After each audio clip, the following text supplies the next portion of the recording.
the stupid list of single people in Hollywood reveals a lot more about me than it does about them. The person writing the article seems to be shocked that they're single, but I seem to be shocked. And I have no idea what Jared Leto looks like. It's like, who's that fool? He looks like the guy at the Marriott. Everybody looks like...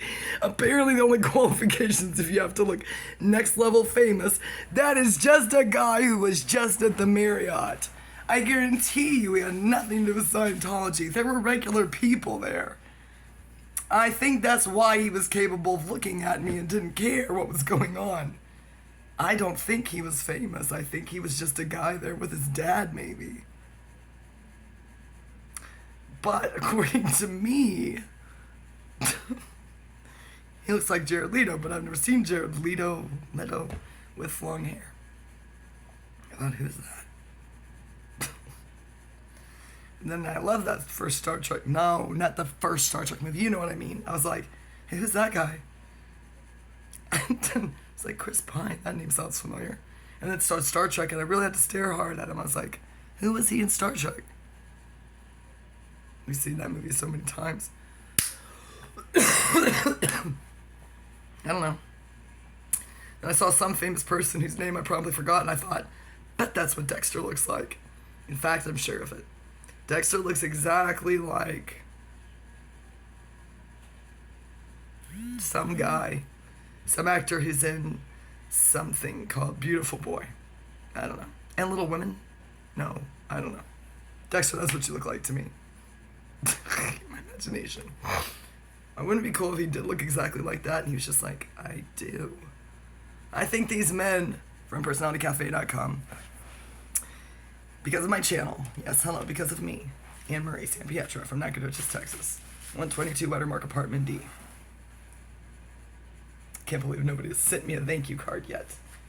If Dennis Klotz ever gets so much as looked at by a woman in any way other than with sheer disgust because of my channel, going to blow my brains out. I've got to get my stuff. Can't Tom Cruise just go over there with a U-Haul? He won't let my friend Jim go get my stuff. He's holding it hostage. Now, I guess he came out of his depression enough to go out with friends and I guess put me on speakerphone while he laughs at me. Don't worry, I told him he was a piece of shit. And every moment of his life was sheer misery for him and all the rest of us as well. I still gotta get my stuff though. We're gonna have to make up. But don't worry, he says he has a surprise for me, which he's incapable of delivering. This is the real women, the real reason that women become nuns. They just come into life knowing something. I